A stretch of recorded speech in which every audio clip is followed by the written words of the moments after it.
तो क्लास 9 हम लोग यूनिट टेस्ट 2 का तैयारी करेंगे। तो यूनिट टेस्ट 2 में हिंदी हम लोग सबसे पहले पढ़ेंगे। हिंदी में एक कविता है, कविता का नाम है जरूरतों के नाम पर। कविता का नाम क्या है? जरूरतों के नाम पर कविता का नाम है, और इसके कवि है कुंवर नारायण सिंह, जो कि बहुत अच्छी कविता लिखे हैं। लेकिन बच्चों को यह कविता समझ में आता नहीं है कि कविता क्यों लिखा गया है, काहे लिखा गया है। तो सबसे पहले कुंवर नारायण सिंह के बारे में जानते हैं। कुंवर नारायण सिंह का जन्म कब हुआ था? तो ये जो हिंदी में लिखा है सबको समझ में आता नहीं है। 19 सितंबर 1927। तो ये पूरा हिंदी में ही लिखा गया है। तो इधर बैठ जाओ, इधर इधर। तो कुंवर नारायण का जन्म 19 सितंबर 1927 को हुआ था। नई कविता आंदोलन के अत्यंत सशक्त और प्रतिष्ठित हस्ताक्षर माने जाते हैं। अज्ञे द्वारा संपादित तीसरे सप्तक के प्रमुख कवियों में इनका स्थान अग्रणी रहा है। ये हम लोग का इंपॉर्टेंट क्वेश्चन बन जाता है। अज्ञे एक ग्रुप बनाए थे, 7 कवि का ग्रुप, कि उस समय सबसे बढ़िया बढ़िया कवि कौन कौन सा है। तो अज्ञे नाम के बहुत बड़े कवि थे अज्ञे, वो ग्रुप बनाए थे। तो ये तीसरा ग्रुप था। 7 गो कवि का ग्रुप था। तो पहले 7 कवि, फिर दूसरा 7 कवि, फिर तीसरा 7 कवि। किस समय पे कौन कौन सा 7 कवि सबसे फेमस रहा है? तो उन फेमस 7 कवि में से ये एक थे, वो भी सबसे बढ़िया वाले थे। तो फेमस 7 कवि में से एक थे, टॉप 7 में। इनको ज्ञानपीठ पुरस्कार भी मिला। बस 2 ही बात याद रखना है, तीसरे सप्तक के कवि में से अग्रणी थे, बहुत अच्छे थे, और यहाँ पर ज्ञानपीठ पुरस्कार इनको मिला है 2005। 2009 में मिला था, लेकिन 2005 में लिखे थे साहित्य जगत। 2005 के लिए देश के साहित्य जगत के सर्वोच्च सम्मान मिला है। तो इनको ज्ञानपीठ पुरस्कार मिला है। अगर क्वेश्चन आएगा तो उसी में से आएगा। बस हम लोग पढ़ते हैं इनकी कविता, जो कि बहुत कम समझ में आता है, क्योंकि मैं गलत को साबित कर देता हूं। इसलिए हर बहस के बाद गलतफहमियों के बीच बिल्कुल अकेला छोड़ दिया जाता हूं। वह सब कर दिखाने को जो सब कह दिखाया। पहले कविता पढ़ेंगे, इसके बाद इसका मतलब समझेंगे, क्या बोलना चाह रहे हैं, क्यों बोलना चाह रहे हैं। वे जो अपने से जीत नहीं पाते, सही बात का भी जितना सह नहीं पाते, और उनकी असहिष्णुता के बीच में किसी अपमानजनक नाते की तरह बेमुरौवत तोड़ दिया जाता हूं। प्रत्येक रोचक प्रसंग से हटाकर शिक्षाप्रद पुस्तकों की सूची की तरह घरेलू उपन्यासों के अंत में लापरवाही से जोड़ दिया जाता हूं। वे सब मिलकर मेरी बहस की हत्या कर डालते हैं जरूरतों के नाम पर, और एक कवि से पूछते हैं कि जिंदगी क्या है, जिंदगी को बदनाम कर। तो कुछ समझ में आया नहीं होगा, लेकिन सुनने में अच्छा लगा होगा। कविता का लय अच्छा है। तो अब समझते हैं हम लोग कविता को। क्योंकि मैं गलत को साबित कर देता हूं, क्योंकि मैं गलत को साबित कर देता हूं, इसलिए हर बहस के बाद गलतफहमियों के बीच बिल्कुल अकेला छोड़ दिया जाता हूं। बिल्कुल अकेला, वह सब कर दिखाने को जो सब कह दिखाया। तो एक सिचुएशन है, ठीक, एक सिचुएशन है कि कवि जो है बाहर टहल रहे हैं। अब उनके 4-5 दोस्त लोग मिले।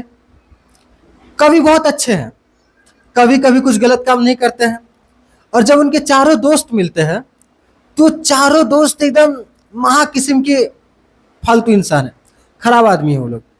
एगो सरकारी नौकरी में है, सरकारी नौकरी में तो बहुत ज्यादा घूस लेता है। एगो पुलिस में है, पुलिस में है, वही हर काम करने के लिए घूस लेता है, सबको डराता है, धमकाता है। तो ये जाके बोल देता है, तुम लोग ऐसा ऐसा काम क्यों करते हो, तुम लोग गलत काम क्यों करते हो। तो चारों तो वैसा ही है, 4 गो जो दोस्त है वो सब वैसे ही काम करते हैं। वो बिजनेसमैन है, प्रदूषण करता है, सारा कचरा पानी में फेंकता है, हवा में फेंक देता है, पैसा कमाता है। एगो उसका ठेकेदार दोस्त है, काम कराता है, लेबर लोग को पैसा नहीं देता, सारा पैसा रख लेता है। तो कवि जाके बोल देता है वो लोग को कि तुम लोग कैसे इंसान हो, तुम लोग गलत काम करते हो, ये करते हो, इससे पैसा कमाते हो, गलत काम है ये सब। तो वो लोग बोलता है अरे तुम्हें गलत फहमी हो गई है, हम लोग ऐसा नहीं करते हैं। तो क्योंकि मैं गलत को साबित करता, तुम लोग गलत काम कर रहे हो, मैंने साबित कर दिया कि तुम काहे गलत काम कर रहे हो। तो वो लोग क्या बोलता है, तुमको गलत फहमी हो गया है, तुम हटो इधर से, तुमको गलत फहमी हुआ है। और अगर कोई ऐसा इंसान आएगा जो ये लोग को बोले तुम गलत कर रहे हो, कोई तुमको आकर के बोलेगा तुम गलत कर रहा है, तुम बहुत खराब काम कर रहा है, तुम उससे बात करना चाहेगा? नहीं बात करेंगे। वैसे इसका चारों दोस्त बोलते तू दूर रह, तो जब आता है तो उल्टे फुल्टे बात करता है, तू दूर रह। तो हर इंसान को कुछ ना कुछ लोग चाहिए होता है बात करने के लिए। कवि को भी कुछ लोग चाहिए था बात करने के लिए, लेकिन लोग ऐसा है कि उसको जाके सब मुंह पे सच ही बोल दे रहा है ये। तो जाके उसको सच बोलने से क्या हुआ, वो लोग इसको भगा देता है, तू अकेला रहा भाई, तू इधर मत आ, तो हम लोग ग्रुप से बाहर चल जा, तू अजीब अजीब से बात करता है। बहुत ज्यादा अच्छा है कवि, ठीक है, इतना भी अच्छा नहीं बनना था। वह सब कर दिखाने को जो सब कहा दिखाया। वो लोग बोला कि तू इतना ही ज्यादा ईमानदार है तो तू खुद से जी के दिखा ना, तू जी के दिखा अच्छा से। तू बोला हाँ भाई मैं तो जी रहा हूँ, देखो मैं इतना अच्छा कविता लिखता हूँ, मैं आराम से पैसा कमाता हूँ, कोई बेईमानी नहीं करता, तुम लोग की तरह थोड़ी हूँ, बिना बेईमानी के भी जिया जा सकता है। बोला अरे भाई तू चुप रह, तू जा, तू जा, तू हट, तू मत बोल। तो उसको अकेला बता दिया। वे जो अपने से जीत नहीं पाते, सही बात का भी जितना सह नहीं पाते, और उनकी असहिष्णुता के बीच में किसी अपमानजनक नाते की तरह बेमुरौवत तोड़ दिया जाता हूं। तो क्या बोल रहा, वे जो अपने से जीत नहीं पाते, जो लोग खुद से नहीं जीत पाते। जब भी हम लोग गलत काम करते हैं, माने तुम लोग अभी 9th क्लास में हो तो तुम लोगों को पता नहीं चलेगा, ठीक, तुम लोग क्या ही गलत काम कर लेता है, ज्यादा कुछ गलत काम करने के लिए है नहीं। तो जो भी मान लो वो घूस ले रहा है, पुलिस वाला जानता है गलत काम कर रहा है, ठीक, और ठेकेदार जानता है गलत काम कर रहा है, सरकारी ऑफिसर जान रहा है गलत काम कर रहा है,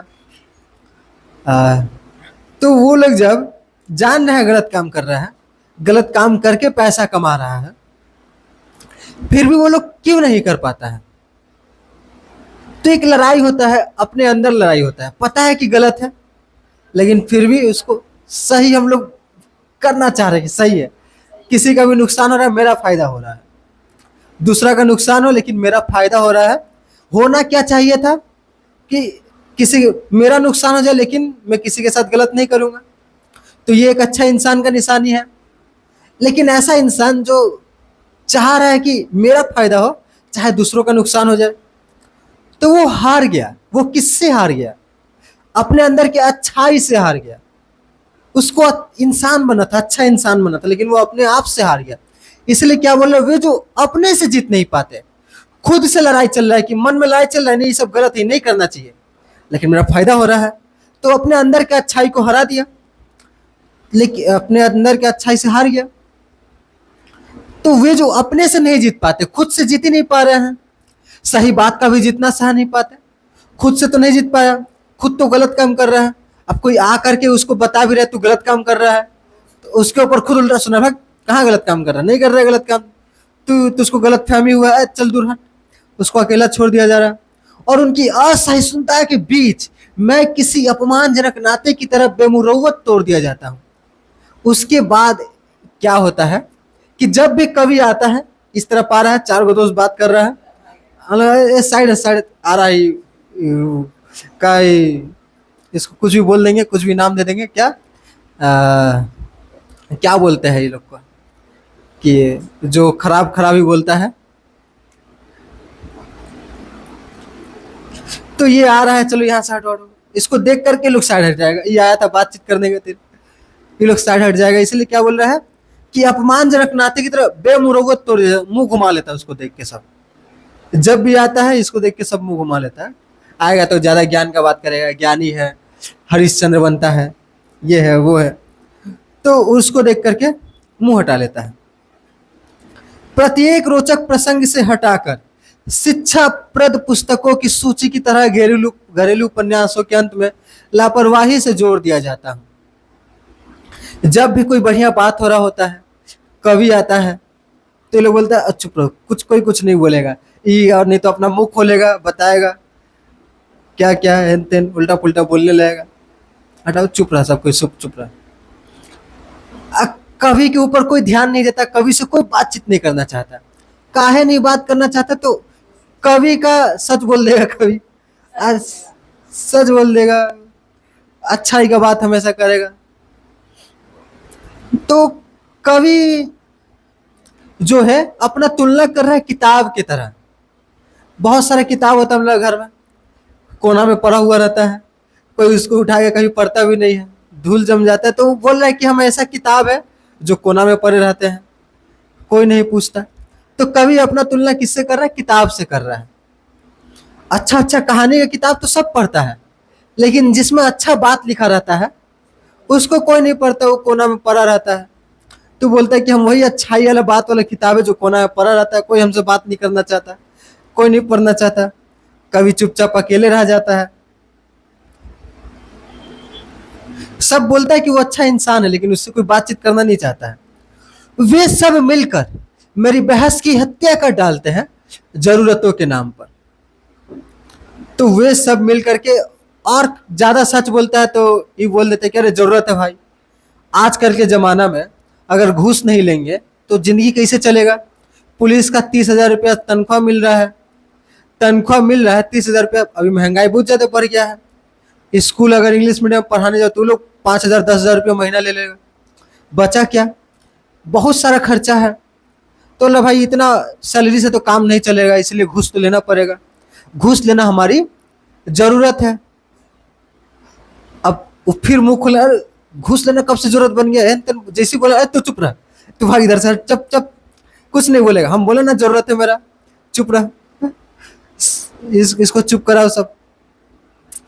तो ये जैसे बोलने जाता है, इसका चुप रहा, एकदम कुछ नहीं बोलेगा। बोलता है कि सब जरूरत है, जरूरतों के नाम पर। इसीलिए कविता का नाम क्या पड़ा? जरूरतों के नाम पर, कि हमारी तो जरूरत है।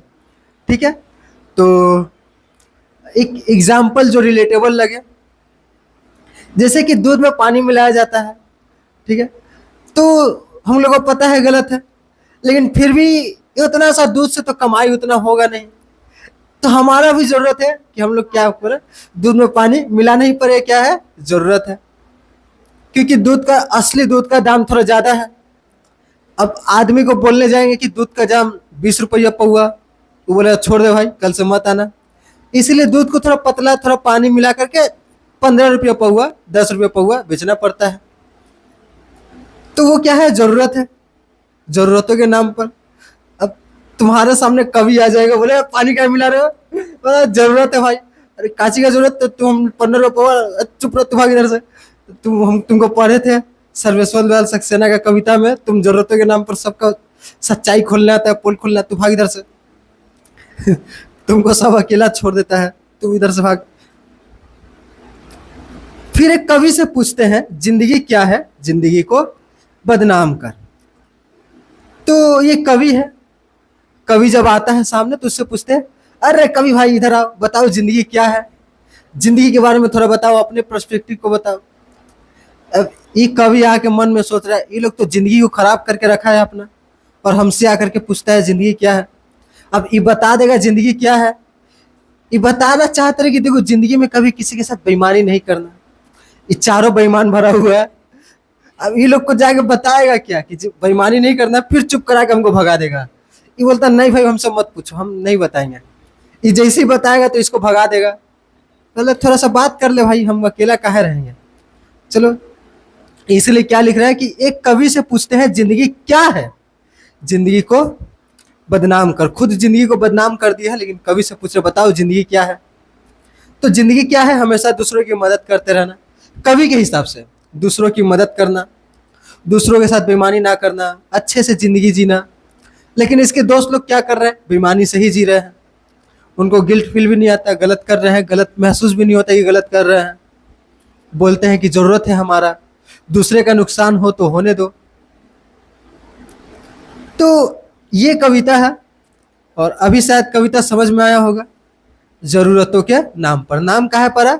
क्योंकि जो बेईमानी करते हैं लोग, वो लोग बोल देते हैं कि हमारा जरूरत है बेईमानी करना।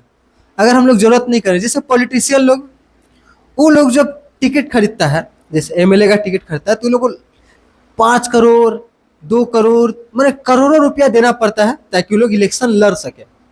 इलेक्शन लड़ने के बाद हार सकता है, जैसे ही हार गया उसका 5 करोड़ डूब गया। तो अब मान लो 5 करोड़ लगा के जीत गया वो, तो वो क्या रास्ता बनाने में आया 10 करोड़ रुपया, तो 2 करोड़ अपना साइड नहीं करेगा, काहे कि वो तो इलेक्शन लड़ने के लिए 5 करोड़ लगाया था।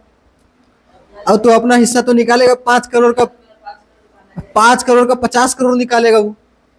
तो इसीलिए रास्ता थोड़ा खराब बनाएगा जो बनाएगा, लेकिन अपना हिस्सा निकालेगा। जब तक रहेगा तब तक वो साइड करेगा पैसा। तो जरूरतों के नाम पर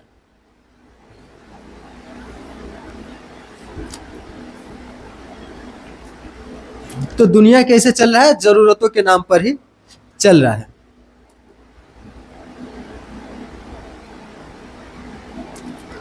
अब बहुत सारा क्वेश्चन आंसर है। क्वेश्चन आंसर तुमको प्रिंट करके दे देंगे, लिखने बैठेगा तो बहुत ज़्यादा टाइम लगेगा। ये प्रिंट करके देंगे, उसको घर में करना है। देखो क्वेश्चन आंसर सब पढ़ रहे हैं। कुंवर नारायण अज्ञे द्वारा संपादित किस सप्तक के प्रमुख कवि में से एक रहे हैं? तो तीसरा सप्तक। ठीक है, तीसरा सप्तक क्या है? जैसे 2026 का बात किए, 2026 में टॉप 7 कवि कौन कौन है, तो वो हो जाएगा पहला सप्तक। अगला साल टॉप 7 कवि कौन कौन है, सबसे बढ़िया बढ़िया टॉप 7 कवि, तो हो जाएगा दूसरा साल का 7 को पक्का कवि है ना, तो दूसरा सप्तक। और फिर तीसरा साल हम लोग निकाले कि टॉप 7 कवि कौन कौन है, हो जाएगा तीसरा सप्तक, मैंने सीजन 3 तीसरा साल का तीसरा बार का 7 कवि में से सबसे अच्छे कवि रहे हैं सर्वेश्वर दवाल, कुंवर नारायण द्वारा, कुंवर नारायण सिंह। कवि को हर तार्किक बहस के बाद स्थिति किस स्थिति में छोड़ दिया जाता है? कवि जब भी बहस करने आता है उसको कैसे छोड़ दिया जाता है? तो सब बोलता है कवि हर बहस के बाद बोला रे तुमको गलत फहमी हो गया है, हम घूस नहीं लेते हैं, ये नहीं करते हैं, और उसको अकेला छोड़ दिया जाता है। तू भाग भाई, तू हट रहा, तुमको गलत फहमी हो, तू साइड रहा, तो सब बात नहीं करना है। कुंवर नारायण को वर्ष 2005 के लिए किस सर्वोच्च साहित्य सम्मान से नवाजा गया था? ज्ञानपीठ पुरस्कार 2009 में दिया गया था, लेकिन जो लिखे थे वो 2005 में लिखे थे। 2005 में लिखे थे, उनको उसके लिए सम्मान दिया गया 2009 में, 4 साल बाद। तनाव पत्रिका के लिए कुंवर नारायण ने किन विदेशी कवियों की कविताओं का अनुवाद किया? इसको छोड़ दो। वे जो अपने से जीत नहीं पाते, अब कविता में क्या करेगा कि लाइन दे देगा। लाइन का मतलब बताओ भाई क्या है? तो वे जो अपने से जीत नहीं पाते, सही बात का भी जितना सह नहीं पाते। इन पंक्तियों के माध्यम से कवि किन लोगों पर क्या व्यंग्य कर रहा है? तो इन पंक्तियों के माध्यम से कवि समाज के उन अहंकारी, संकीर्ण, संकीर्ण माने बहुत छोटे सोच के आदमी लोग, संकीर्ण, असहिष्णु लोग। असहिष्णु किसको बोलते हैं? जो लोग दूसरों के दर्द को नहीं समझते हैं। दूसरे का बुरा हो रहा है, होने दो, हम अपना अच्छाई को देखेंगे। तो जो लोग दूसरे को दर्द को नहीं समझते उसको बोलते हैं असहिष्णु। असहिष्णु लोगों पर व्यंग्य कर रहा है, जो अपने भीतर के दोषों, स्वार्थ और अज्ञान पर विजय प्राप्त नहीं कर पाते। ऐसे लोग मानसिक रूप से इतने कमजोर होते हैं कि वे दूसरे व्यक्ति का न्याय संगत और सच्ची बात की विजय को भी सहन नहीं कर पाते, क्योंकि इससे उनका झूठा अहंकार आहत होता है। तो इस बात को हम लोग अपने भाषा में लिख सकते हैं, तो थोड़ा डाकू वाला भाषा में लिखा है किताब में समझाने के लिए। तो हम लोग अपने से भी समझा के लिख सकते हैं, जो लोग अपने से जीत नहीं पाते। तो समाज में ऐसे लोग, हमारे आसपास ऐसे लोग, कवि के आसपास ऐसे लोग जो लोग गलत काम करते हैं, लेकिन जब कवि उनको समझाने जाता है कि आप गलत कर रहे हो, तो उन लोगों को ये बात बर्दाश्त नहीं होता है, और कवि से ही बात करना बंद कर देते हैं और उसको ही गलत साबित करने में लग जाते हैं। तो ये तो लिखा है किताब का बात। अगर हम लोग खुद से उत्तर लिखने जाए तो ये वाला बात भी लिख सकते हैं। तो ये वाला ना लिख के हम लोग को जो आ रहा है वही वाला लिख देंगे। वे जो अपने से जीत नहीं पाते, सही बात का भी जितना सह नहीं पाते। इसका उत्तर क्या हो जाएगा? तो क्या हो जाएगा, कवि के आसपास के वो लोग जो लोग गलत काम करते हैं, लेकिन उनको बताओ कि तुम गलत कर रहे हो, तो वो लोग गुस्सा हो जाते हैं, सामने वाले को अकेला छोड़ देते हैं, उसको ही गलत साबित करने में लग जाते हैं। तो ऐसे लोगों पर क्या कर रहा है कवि, ये व्यंग्य कर रहा है। व्यंग्य मतलब मजाक उड़ा रहा है, उनकी खराबी को बता रहा है। कवि स्वयं को घरेलू उपन्यासों के अंत में लापरवाही से जोड़ी गई शिक्षाप्रद पुस्तकों की सूची के समान क्यों मानता है। देखो कवि कवि क्या बोल रहा है, कवि बोल रहा है कि क्वेश्चन क्या बोल रहा है कि कवि ऐसा क्यों बोलता है कि उसको किताब की तरह कोना में छोड़ दिया जाता है, ज्ञान वाला किताब की तरह कोना में छोड़ दिया जाता है।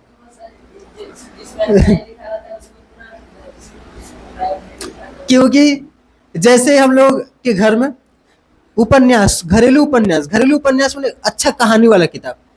पहले सब कोई, पहले तो टीवी नहीं था, तो ये लोग टाइम पास करने के लिए अच्छा किताब पढ़ता था, अच्छा कहानी वाला किताब। तो पहले कहानी वाला किताब तो सब पढ़ता था, लेकिन ज्ञान का किताब कोना में पड़ा रहता था। हम लोग उत्तर ऐसे लिखेंगे। वे ठीक वैसे ही समाज में वो लोग भी क्या करता है, कवि को भी कोना में छोड़ देता है। कवि से कोई बात ही करना नहीं चाहता, कवि से कोई कुछ बात नहीं करता, क्योंकि कवि जब भी बात करता है तो ज्ञान का बात करता है। तो ऐसा ये कहानी, छोटा सा कहानी है कि एक बच्चा चाय दुकान में सिगरेट पी रहा था। बूढ़ा आदमी आके बोला कि अरे तुम सिगरेट क्यों पी रहे हो, सिगरेट पियोगे तो ज़्यादा दिन तक जिंदा नहीं रह पाओगे। तुम्हारे दादाजी जिंदा है? तो वो बोला हाँ मेरे दादा जिंदा हैं। कितना उम्र है तुम्हारे दादाजी का? बोल रहे 90 साल के हैं। अरे वाह, तुम्हारे दादाजी तो बहुत ज़्यादा जी लिए, तो जरूर सिगरेट नहीं पीते होंगे। तो लड़का बोल रहा है नहीं, सिगरेट पीते हैं, ज्ञान नहीं देते हैं। ज्ञान नहीं देते इसीलिए 90 साल तक जिंदा है। तुम भी ज्ञान मत दो, नहीं तो जल्दी टपक जाओगे किसी का हाथ से। मेरा हाथ से तो पहले मार खाओगे, इधर से निकलो। दादाजी 90 साल तक सिगरेट पीते हैं लेकिन ज्ञान नहीं देते तुम्हारे तरह। तो किसी को ज्ञान सुनना नहीं पसंद है, कोई तुमको आएगा बताएगा, तुमको ज्ञान देगा, तुम भाग हमको पता है। तो कोई आके ज्ञान दे ऐसे अच्छा नहीं लगता है। जब तक कोई ज्ञान ना मांगे तब तक, जब तक कोई माँ पूछ रहा है कि बताओ मुझको क्या करना चाहिए, किसी से हम लोग ज्ञान मांग रहे हैं, सलाह मांग रहे हैं, तभी सलाह देना चाहिए। अगर कोई ऐसे ही उसको सलाह देने जाओ तो भगा देगा, हट सलाह देने आ रहा है, मुझे तुम क्या किया है। जैसे हम जाके किसी को सलाह देंगे, बच्चों अच्छे से पढ़ाई लिखाई करो, पढ़ाई लिखाई करने से एकदम एक दिन तुम्हारे पास बड़ा सा घर होगा, बड़ी सी गाड़ी होगी, ठीक।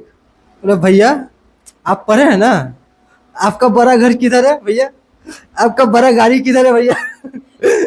वो आपका खटारा साइकिल, आपका बड़ा गाड़ी है, इसलिए ज्ञान कम दीजिए, जाइए पहले अपना घर गाड़ी लेके आइए तब ज्ञान दीजिएगा।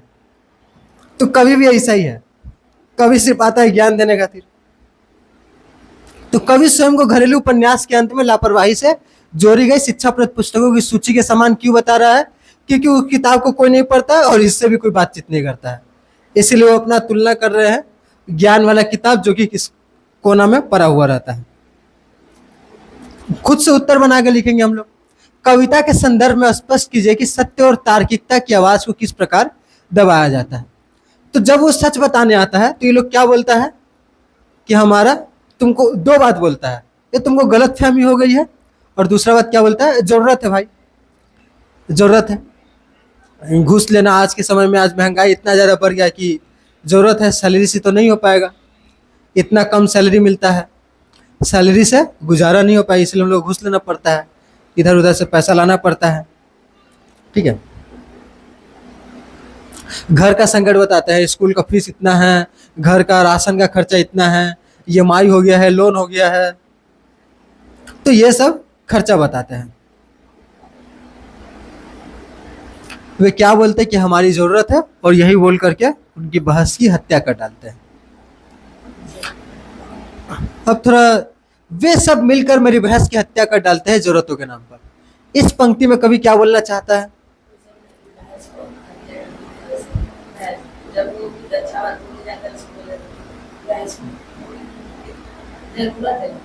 जरूरत है। तो वही जवाब है, सही जवाब है। वो वे सब मिलकर मेरी बहस की हत्या कर डालते हैं जरूरतों के नाम पर। जब गलत काम करने वाले लोगों को जाके कभी समझाता है कि गलत काम क्यों कर रहे हो, तो लोग बोलते हैं हमारी जरूरत है। अरे तुम चुप रहो, तुम निकलो इधर से। तो वो लोग बोल देते कि आज के समय में महंगाई इतनी बढ़ गई है, हर चीज का दाम इतना बढ़ गया, ऊपर से लोन है, ये है वो है, इसलिए खर्चा ज्यादा है और खर्च सैलरी कम है, इसलिए हम लोग को घूस वूस और गलत काम करने पड़ते हैं, हमारी जरूरत है। और एक कवि से पूछते हैं जिंदगी क्या है जिंदगी को बदनाम कर। इस लाइन के बारे में बताओ। तो ये लोग अपना जिंदगी खराब कर चुका है, दूसरों के साथ गलत करता है। कवि से पूछ रहे हैं कि बताओ भाई जिंदगी के बारे में बताओ, जिंदगी क्या है। कवि आएगा तो क्या बताएगा? जिंदगी जिंदगी खुश रहने का नाम है। जिंदगी का नाम क्या है? जिंदगी में हम लोग कुछ भी करते हैं, क्यों करते हैं? खुश रहने के लिए। तो जिंदगी क्या है? खुश रहने का नाम है कि जिंदगी में हमेशा खुश रहना है, और खुश रहना है तो दूसरों को भी खुश रखना है। दूसरों को दुखी करके हम लोग कभी खुश नहीं रह सकते। कभी आके ये ज्ञान देना चाहता है कि दूसरों को दुखी करके हम लोग खुद खुश रह नहीं रह सकते हैं। दूसरों के साथ गलत करेंगे तो हमारे साथ भी गलत होगा। लॉ ऑफ कर्मा है, किसी ये करो वो करो ऐसा करो। देखो तुम ज्यादा घूस लेते हो, तुम्हारा बच्चा हमेशा बीमार रहता है, ऐसा रहता है वैसा रहता है। तो कोई भी गलत काम करता है तो उसके साथ गलत होता है, ऐसा ज्यादातर देखने को मिलता है। तो कवि आकर के ये ज्ञान देना चाहता है, लेकिन ये लोग ज्ञान सुनना नहीं चाहता है। तो ये अब कवि सोच रहे हैं कि क्या बोले ये लोग को बताए कि जिंदगी खुश रहने का नाम है, और जिंदगी में खुश रहना तो कभी दूसरों को भी खुश रखना पड़ता है, तभी हम लोग खुश रह सकते हैं। दूसरों को गलत करके, दूसरों के साथ गलत करके हम लोग खुश नहीं रह सकते, यही जिंदगी है। कवि आके ये बात बताना चाहता है, लेकिन किसको बताएगा? ये लोग तो खुद दूसरा की जिंदगी खराब करता है, और खुद क्या पता कैसे इतना खुश रहता है ये लोग दूसरों के साथ इतना खराब करके। तो कवि लोग को बताने जाएगा? हाँ, बोलता है छोड़ो भाई, तुम लोग को क्या ही बताए जिंदगी क्या है, मत पूछो। जरूरतों के नाम पर कविता का मूल प्रतिपाद्य अपने शब्दों में विस्तार से लिखिए। तो मूल प्रतिपाद्य का मतलब है कि क्या संदेश है, ये क्या बताना चाहता है। तो इस कविता का मूल प्रतिपाद्य यह संदेश देना है कि आधुनिक दौर में मानवीय मूल्य अत्यंत संकट में है। कविता स्पष्ट करती है कि स्वार्थपरता किस का प्रकार मनुष्य को असहिष्णु और संकीर्ण बना देती है। कवि पाठकों को सचेत करता है कि अपनी जरूरतों और तत्कालिक स्वार्थों के नाम पर सिद्धांतों से समझौता करना अंततः संपूर्ण जीवन को ही खोखला और बदनाम कर देता है। यह कविता बुद्धिजीवों के अकेलेपन की पीड़ा को व्यक्त करने के साथ साथ समाज को अपने भीतर झांकने, अपने ढोंग को त्यागने और सत्य की तार्किकता का सम्मान करने की अत्यंत महत्वपूर्ण प्रेरणा देती है। तो इस कविता का मेन बात क्या है? तो इस कविता में दो बात बताया गया है। एक तो ये बात जो कि कवि जैसे लोगों के साथ होता है। कवि जैसा लोग बहुत अच्छा है, दूसरों के साथ गलत होते हुए नहीं देख सकता, दूसरों को समझाना चाहता है कि तू भी गलत मत कर। लेकिन ऐसे लोगों के साथ क्या होता है? अलग अकेला छोड़ दिया जाए तो उससे कोई बात ही नहीं करना चाहता। ज्ञान देना है तो भाई इधर मत है, तो साइड में रहा। जो आदमी ज्ञान देता है वो लोग से हम लोग बात करना नहीं चाहिए। जैसे बड़े लोग, फुफ्फा मौसा, वो लोग आएंगे तो ज्ञान देने के चक्कर में रहते हैं। हम लोग इसलिए छुप छुप के भागते हैं कि पकड़ेगा तो पूछेगा भाई पहाड़ा सुना, इसलिए हम लोग उससे आएगा तो हम लोग लुका जाएंगे, इससे दूर रहना है, ये खाली ज्ञान झाड़ेगा। तो ज्ञान देने वाला आदमी से दूर रहते हैं हम लोग। वैसे ही जो लोग ज्ञान देने वाला आदमी रहता है वो लोग अकेला रह जाता है। एक तो ये बात दिया गया है, और दूसरा बात ये दिया गया है कि इंसान को इंसान बनना चाहिए था। इंसान का है, एक जानवर को नहीं पता कि वो अच्छा कर रहा है कि गलत कर रहा है। भैंस के सामने 4 गो एप्पल देंगे, 4 गो गाय है, 4 गो भैंस है, गाय है, जो भी है, वो लोग सोचे कि चारों मेरा ही खातिर रखा हुआ है। वो लोग को नहीं पता। इंसान को पता है कि 4 गो आदमी है तो एक एक गो एप्पल सबका है, लेकिन भैंस को नहीं पता, वो चारों खुद खाने की कोशिश करेगा। कुत्ता को भी नहीं पता कि बांट के खाना है। सांप को नहीं पता कि किसी को काटना गलत है। तो वो लोग को नहीं पता गलत सही, लेकिन इंसान को पता है सही गलत क्या है। इंसान सोच सकता है, समझ सकता है। तो इंसान इतना कमजोर क्यों बन रहा है? आत्मा से कमजोर हो गया। जब वो गलत काम कर रहा है, जब उसको पता है कि करना गलत है, लेकिन फिर भी गलत काम कर रहा है, तो उसका आत्मा कमजोर हो रहा है। उसका आत्मा क्या हो रहा है? कमजोर हो रहा है। तो वो कवि यही बताना चाह रहे कि क्यों आत्मा को कमजोर कर रहे हो। सिर्फ ये बात जरूर क्या बोल रहे हो कि जरूरत है, हमारा जरूरतों के नाम पर अपनी आत्मा को कमजोर कर रहे हो। तुम गलत काम करके 10,000 कमा भी लिए, उसके बदले में तुमने क्या दिया? तुम्हारा सैलरी था 30,000 रुपया, गलत काम करके 10,000 रुपया कमा लिया, 40,000 हो गया। तो इस 10,000 रुपए के लिए तुमने क्या दिया? अपना आत्मा को कमजोर किया, अपने शरीर को कमजोर किया, अपने दिमाग को कमजोर किया। ऐसे ही एक प्रसिद्ध एग्जाम्पल है कि जब हम लोग बिना टिकट के कहीं जाते हैं, ठीक है, ट्रेन का सफर कर रहा है, टिकट नहीं है, टिकट नहीं खरीदने से 5 रुपया 10 रुपया तो बचा लिए हम लोग। उतना ही दाम है, 5 रुपया 10 रुपया बचा लिए। लेकिन पूरा रास्ता उसके बदले में हम लोगों ने क्या दिया? पूरे रास्ते भर में हम लोग को डर रहेगा, यहाँ से जब से लेकर जब तक स्टेशन से बाहर नहीं निकल जाता है कि टीटी कहीं नहीं है। इधर उधर देखते रहेंगे, टीटी नहीं, इस सादा कपड़ा पहना टीटी है, ना ना ये तो आदमी है, इस सादा कपड़ा पहन के क्या घूम रहा है, हट, ये टीटी का कपड़ा पहने घूम रहा है। तो हम लोग मन ये 5-10 रुपये बचाने के चक्कर में हम लोगों ने क्या दिया? अपने मन के अंदर का डर। ज्यादा वैल्यूबल क्या था? हम लोग को डरना नहीं चाहिए था। मन के अंदर का डर ज्यादा इंपॉर्टेंट है, इसको एकदम डरा के नहीं रखना है। भले 5 रुपये का टिकट कटा लो, लेकिन मन को डराना नहीं है कि डर लगा रहेगा टीटी पकड़ लेगा, नहीं। तो ये जो डर है, ये डर हम लोग का 5 रुपये से ज्यादा बढ़ के था। आत्मा को मजबूत रखना 10,000 से बढ़ करके था। इंसानियत को मजबूत रखना 10,000 से बढ़ करके था। लेकिन फिर भी इंसान क्या कर रहा है? कुछ पैसों के लालच में अपनी आत्मा को कमजोर कर दे रहा है, इंसानियत को कमजोर कर दे रहा है। तो यहाँ पर हम लोग ये जो भी कुंवर नारायण सिंह बताना चाह रहे थे, हम लोग समझ चुके हैं। और हम लोग भी क्या कर सकते हैं? एक कवि को ज्ञान याद भी बोल के बोलेंगे साइड हट, तुम्हारा ज्ञान नहीं चाहिए। या फिर हम लोग एग्जाम के लिए क्वेश्चन आंसर लिख के याद करेंगे, एग्जाम में लिख के आएंगे, बस इतना काम खत्म।